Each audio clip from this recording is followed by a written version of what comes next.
সম্মানিত ভাইয়ের একটু দুহাত তুলে মুক্তি আমির হামদাকে স্বাগত জানাই। দুহাত তুলে লিল্লাহে তাকবীর। মুক্তি আমির হামদা সাহেবের আগমন, শুভেচ্ছার স্বাগতম।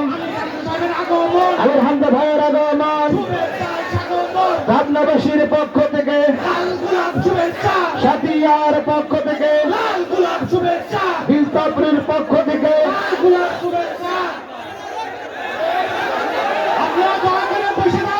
সবাই বসে যান। আমরা বিশৃঙ্খলা সৃষ্টি না করে সবাই নিজ দায়িত্ব নিয়ে আমরা বসে যাই।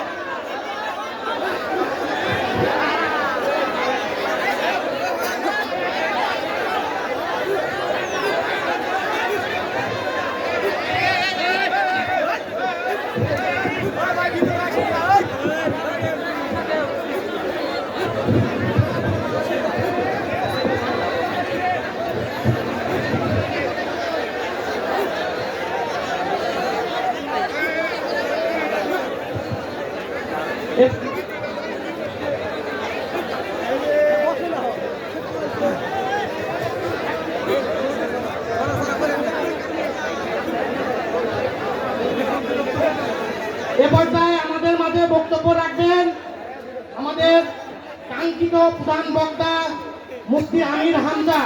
মুফতি আমির হামদা ভাই আমাদের মাঝে এখন তার মূল্যবান কথা রাখবেন। আপনারা দয়া করে সবাই নিজ নিজ দায়িত্বে বসে দেন।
সামনে ভাই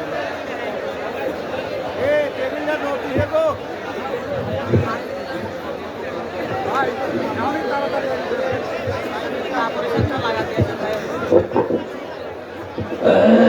আসসালামু আলাইকুম।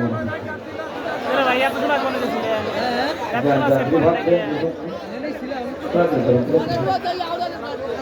এখন তো মাইক্রোফোন লাগাইতে দিবেন না হুজুর। আর কিছু এটা কিছু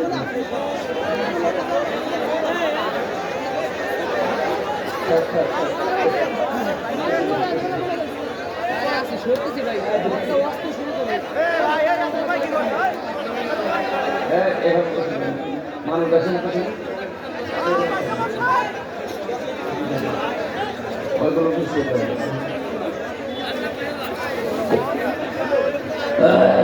কেমন আছেন আপনারা?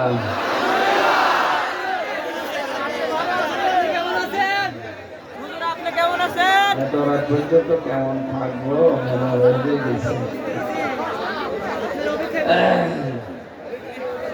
لا إله إلا الله العظيم الحليم الذي خلق السماوات والأرض وجعل الظلمات والنور ثم الذين كفروا بربهم يعدلون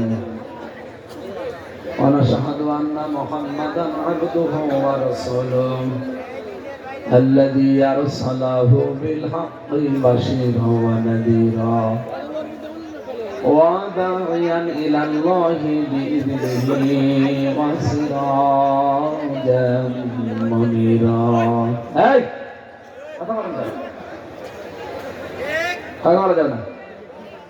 যেভাবে দাঁড়িয়ে আছেন, বসে আছেন, শুয়ে পড়লে শুয়ে পড়েন, কথা বলবেন। এখন অধিক রাত হয়ে গেছে, কথা বলা যাবে না। আবার কথা বলে মানে কথা বলা যাবে না। এখানে দাঁড়িয়ে থাকবেন না, রেকর্ড হচ্ছে। জায়গাটা পরিষ্কার রাখবেন। বসেন।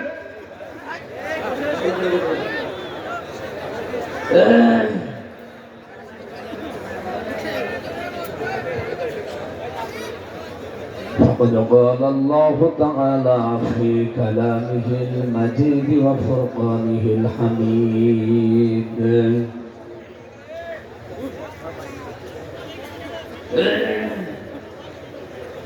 أعوذ بالله من الشيطان الرجيم بسم الله الرحمن الرحيم كلا بل ران على قلوبهم ما كانوا يكسبون كلا بل ران على قلوبهم ما كانوا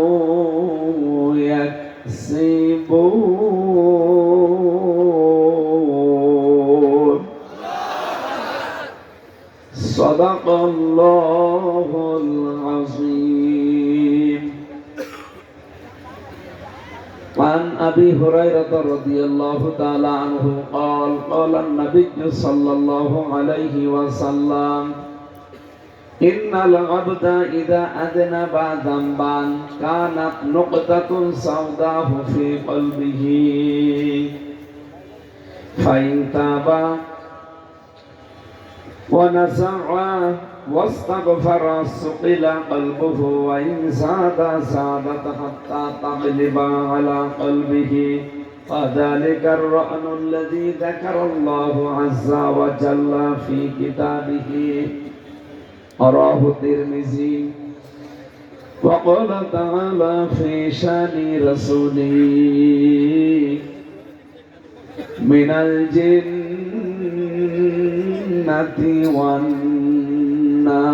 والناس اللهم صل على سيدنا مولانا محمد وعلى آل سيدنا مولانا محمد بلغ العلا بكماله كشف الدجى بجماله حسنت جميع خصاله صلوا عليه وآله আলহামদুলিল্লাহ পাবনা জেলার সাঁথিয়া থানার অন্তর্গত বেলচাপড়ি হযরত ওমর রাদিয়াল্লাহু তাআলা আনহু হাফিজিয়া মাদ্রাসার দশম বাৎসরিক তাফসীরুল কোরআন মাহফিলে সম্মানিত সভাপতি আলহাজ নজরুল ইসলাম, প্রধান অতিথি ডক্টর মনসুরুল ইসলাম, প্রধান মেহমান জনাব সোহেল চৌধুরী, বিশেষ অতিথিবৃন্দ, এতক্ষণ যিনি আলোচনা রাখলেন বিশিষ্ট আলেমে দ্বীন মাওলানা ইয়াসির আরাফাত জিহাদি, হাফেজ মাওলানা হাসানুজ্জামান সাইফি, মুহাদ্দিস আল আমিন, আমন্ত্রিত অতিথিবৃন্দ, বহু মানুষের নাম দিয়েছেন আপনারা। এমনিতে রাত গভীর হয়ে গেছে, কয়টা পর্যন্ত চলে এটা? রাত এটা সব পাবনা জেলায় আসতে চাই না ভাই, রহমত না, এটা গজব। বাংলাদেশের 3টা জেলা এখনো এটা চালু আছে, পাবনা, সাতক্ষীরা, সিরাজগঞ্জ। 3 জেলা বাদ দিলে বাংলাদেশে আর 61 জেলা এগুলো নেই। আমরা চাই এরকম এই জেলাগুলো হয়ে যায়। ফজরের নামাজ সামনে আমাদের ফরজ, এরপরে তাহাজ্জুদের নামাজ আছে, এরপরে কর্মজীবন আছে সকালে। সবগুলো ঠিক রাখা লাগবে না? শুধু ওয়াজ শুনলে হবে? এই জন্য আমাদের এই গভীর রজনী পর্যন্ত এই নিয়ম নীতি বন্ধ করা দরকার, যেটা ইসলাম সমর্থন করে না। যত তাড়াতাড়ি পারা যায়, গুরুত্বপূর্ণ কাজ না থাকলে এসব নামাজের পরে কমে হওয়া দরকার। আমি সহ আমার মনে হয় এখানে বহু মানুষ আজকে ফজরের নামাজ টের পাবে। আর ভাই সত্য কথাই, আমি এখান থেকে বাড়ি যেয়ে যদি রাত 3টা 3:30টায় ঘুমাই, কেউ টের পাবো? অন্তত এলান দিয়ে রাখা লাগবে মোবাইলে, অথবা যারা আগে ঘুমিয়েছে তারা টের পেলে ফজরের নামাজ মিস হয়ে গেলে সমস্যা আছে। তারপরও আলহামদুলিল্লাহ গরমের জন্য জেগে আছি। এখানে যদি মমতা ব্যস্ত জেগে থাকতো কয়জন বলবে? তার মানে এইসব এলাকায় এরকম কিছু হয়। আজকের মাহফিলটা বেলচাপড়ি এলাকাবাসী মাদ্রাসার উদ্যোগে আয়োজন করেছে। 1 বছর পরে মাত্র একদিন, প্রতিদিন হয়।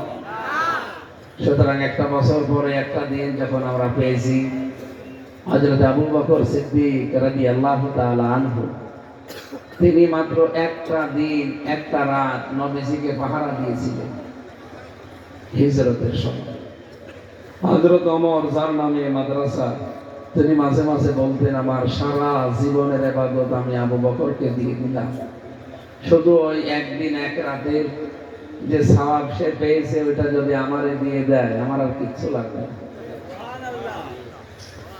নবীজিকে পাহারা দিয়ে যিনি কি পেয়েছিলেন, আমরা কোরআনে কারিমকে আজকে শুনতেছি এবং সামনে এই অনুযায়ী পাহারা দেব ইনশাআল্লাহ। কোরআন আজকে আমাদেরকে যে ডিরেকশন দেবে, প্রায় 10টা আমার তেলাওয়াতকৃত আয়াতে অন্তত 10টা পয়েন্ট বের হবে।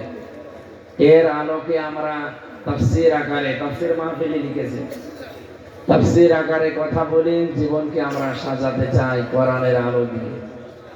আমাদের এরকম একটা রাত জান্নাতে যাওয়ার জন্য যথেষ্ট ইনশাআল্লাহ। যেহেতু তাফসীর মাহফিল, দল মত জাতি বর্ণ ধর্ম নির্বিশেষে আজকের এই অনুষ্ঠান আপনারা সাজিয়েছেন।